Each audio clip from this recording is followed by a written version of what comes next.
Hi, my name is Dr. Philip Matthew, and I work for an organization called React Asia Pacific, which is uh, primarily an academic network working in the domain of antibiotic resistance.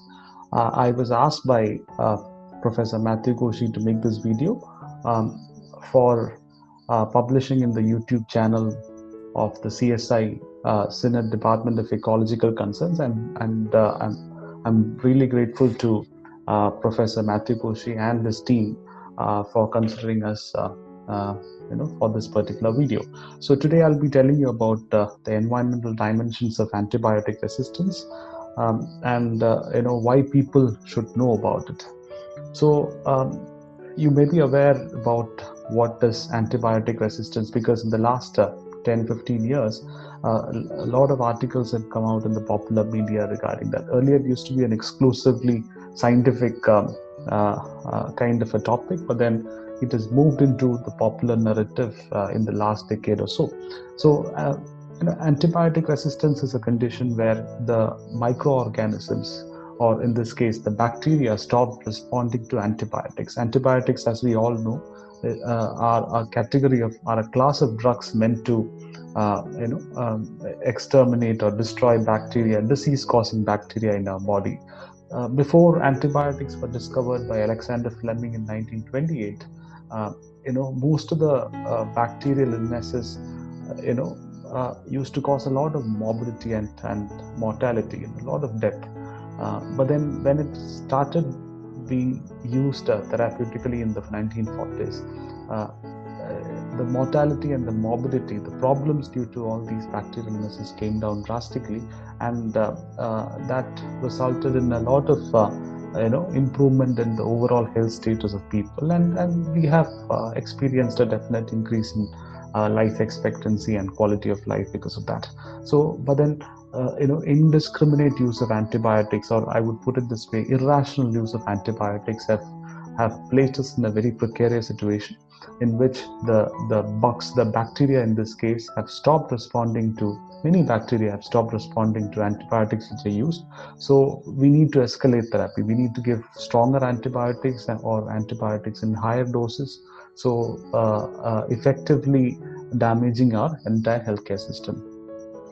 Antibiotics are given in, not just for infections. Antibiotics play a very crucial part in organ transplantation. And if you're undergoing a surgery to implant a knee joint, you probably need antibiotics there. If you are even conducting uh, uh, a small procedure like a incision and drainage of an abscess in your hand, you need an antibiotic there. So not just fever. A lot of people confuse it as a medicine for fever. No, it's not just a medicine for fever. Right from bone marrow transplantation to your cancer therapy, to your kidney transplantation, to your normal routine procedures, are all aided by antibiotics, and all these procedures will become very dangerous if antibiotics are not effective anymore, and the microorganisms gain resistance against these antibiotics. So the effect of antibiotic resistance is generally manifested in the healthcare sector in different ways. Most commonly as increased mortality and morbidity. When the microorganisms stop responding to antibiotics, more people will die, or more people become sick.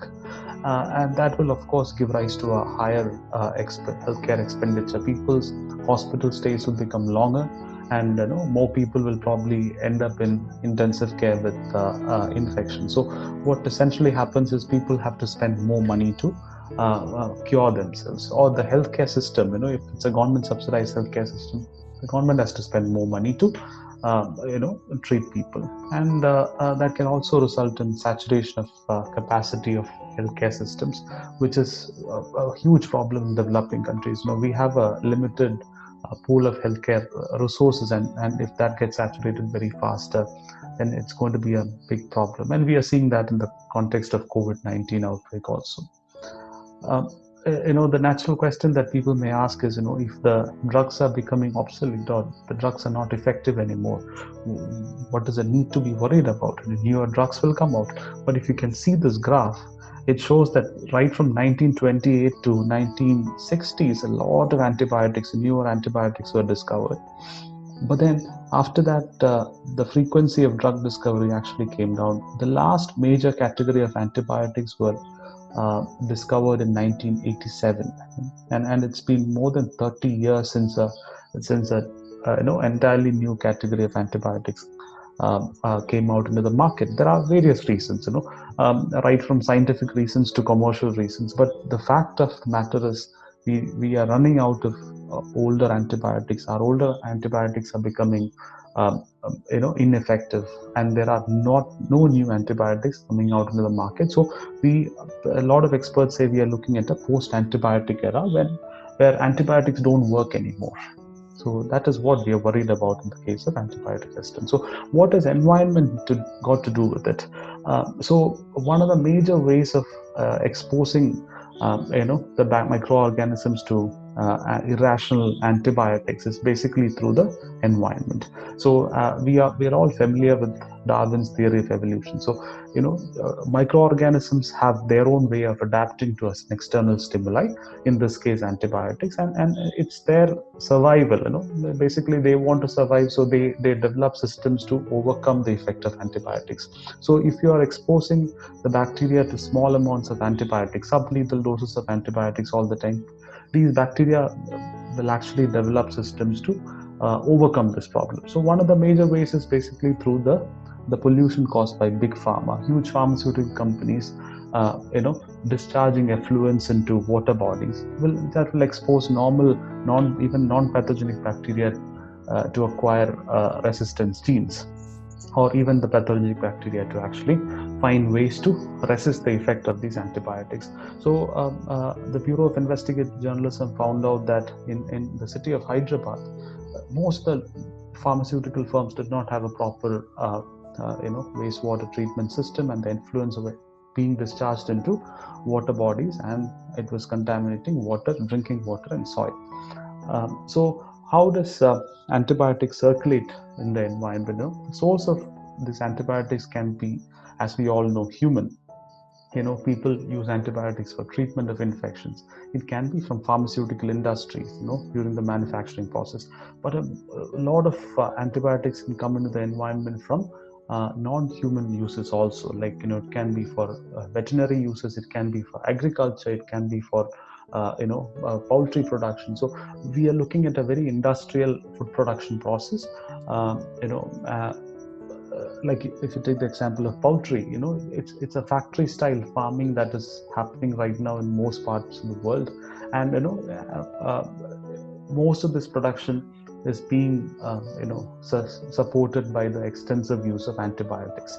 So all that will finally come into the environment wherever you use it, be in agriculture, be it coming from pharmaceutical industries, or therapeutic use in humans. All of them will finally end up in the natural environment. It can be soil, or it can be water, or it can be any other natural environment. And it can actually result in three different things. The breakdown products of these antibiotics, which are the antibiotic residues, the resistant microorganisms, and the resistant genes. So all these can be there in the natural environment. So environment is actually a mediator and an amplifier for resistance. But then we haven't really understood it. When we think about antibiotic resistance, we only think about the healthcare sector. Even the international documents on antibiotic resistance do not mention environment very favorably, or do not give adequate importance to environment, because people never understood it. There's very scant research on the role that environment plays in antibiotic resistance. So people don't have a real understanding, and that is probably the reason why UNEP and UNDP were absent from the initial efforts to contain antibiotic resistance. There is a system called tripartite, in which WHO, World Health Organization, Food and Agriculture Organization, and World Organization for Animal Health has come together.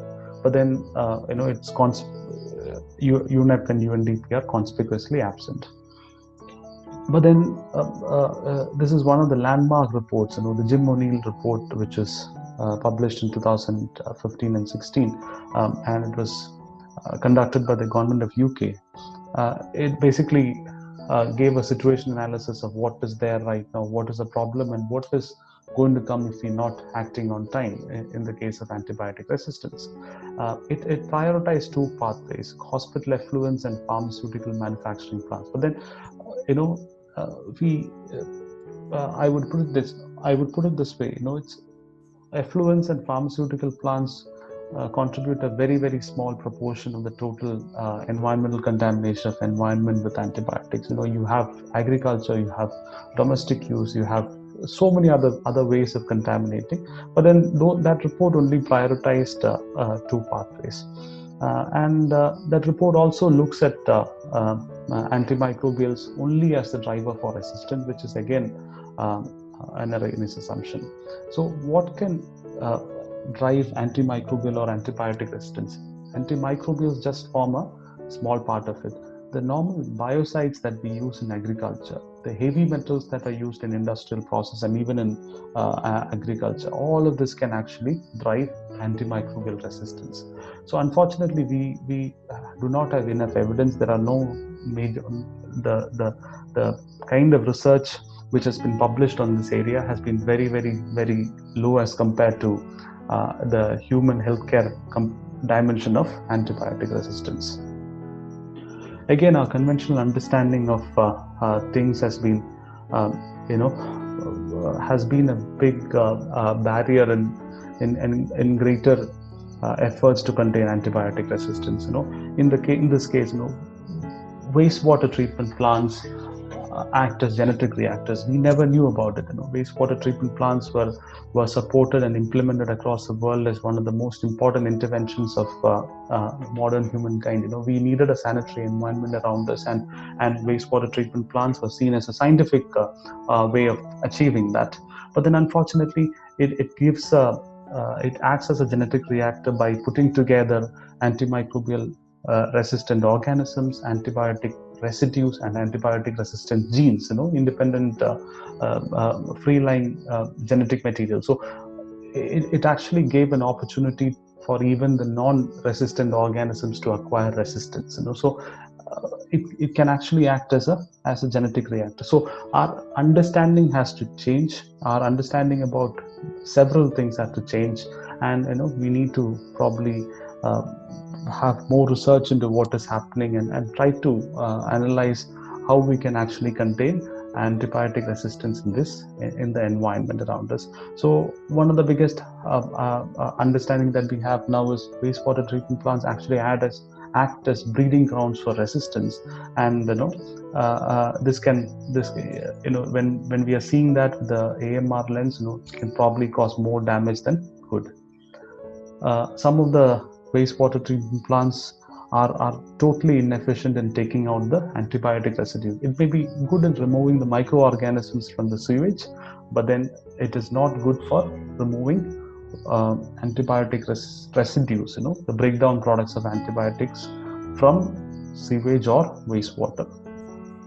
So just to recapitulate it, antibiotics can come into the environment from human, animal, and environmental sources. It can contaminate your groundwater, sewage, soil, or even animal waste, even the manure.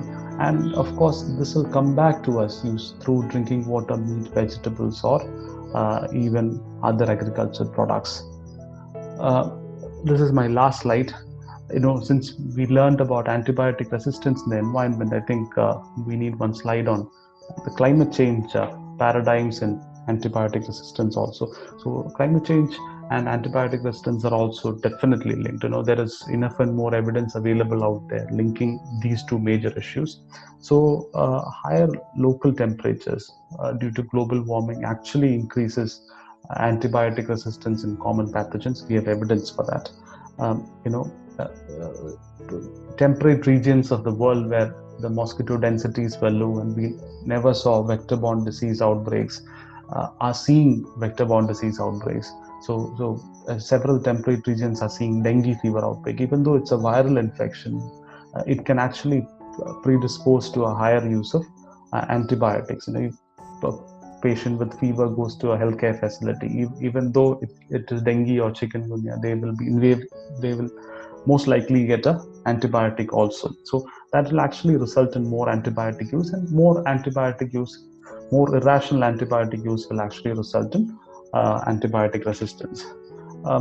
What we are witnessing in Kerala, extreme climatic events, climate change and other issues will predispose an area to extreme climatic events. And we saw in 2018, almost every single person in the state was given doxycycline, which is an antibiotic to protect them against an outbreak of leptospirosis. So these kind of extreme weather events can actually cause a lot of morbidity, a lot of disease or possible disease outbreaks, again predisposing antibiotic use. And we are also witnessing large-scale migration due to crop failures and extreme weather events. And most of these migrations happen from rural to urban areas. And urban areas, again, the healthcare facilities, the healthcare system is not as strong. So what essentially happens is people don't have access to adequate healthcare delivery systems, so they tend to seek informal healthcare providers, again, which is a risk factor for irrational antibiotic use. We have seen that many of the informal healthcare providers that are present everywhere in northern parts of the country and all, they use a lot of irrational antibiotics, and that is these kind of informal providers are probably the only source of healthcare for the migrant workers in an urban context. So definitely climate change also has a bearing on antibiotic resistance, and there is enough available evidence for this. So what I was trying to say is, we right now know that environment dimensions of antibiotic resistance is still an emerging issue, but still we have enough evidence available to link these two things. And we know that environment acts as an amplifier for resistance, but then we need more evidence, we need more research, we need more money coming into the research aspects. And above all this, we need the environmental groups and people working in the sector to understand that antibiotics in environment is as big a problem as pesticides in environment, or as heavy metals in environment. So we need to sensitize, as a person from a medical background working in this domain of antibiotic resistance, it is my mission to sensitize a broader group regarding antibiotics in the environment and the danger it poses to our larger safety. Thank you so much for patiently listening. It has been a pleasure to record this video. Have a nice day.